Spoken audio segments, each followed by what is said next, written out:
அதாவது ட்ரக்கு ரியரில் வந்து போட்டிருக்கு மெச்சலின் டயரு. யாருக்குன்னா நான் முன்னே ஷார்ட் போட்டிருக்கேன். இது மெச்சலினுங்க, இது மெச்சலின் எக்ஸ் லைனு இதுலேயே இருக்குது. அதாவது 3,10,000 ஓட்டியிருக்கோம். அவங்க 2.25 சேஞ்ச் பண்ணுவாங்க. டயர் நல்லா இருக்குன்னா ஓட்ட சொல்லுவாங்க. 3,10,000 ஓட்டியிருக்கோம். அதாவது இந்தியா டயர் தான் மெச்சலின். இன்னும் இருக்குது, லைட்டாக இருக்குது. ஆனால் சூடு அதிகமான வெப்பம் உள்ள நேரம், அதனால் டயரை மாற்ற சொன்னோம். உடனே அவங்க 2 டயர் கொடுத்துட்டாங்க.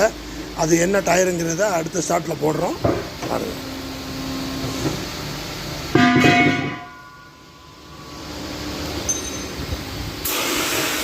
ஓகே, நன்றி.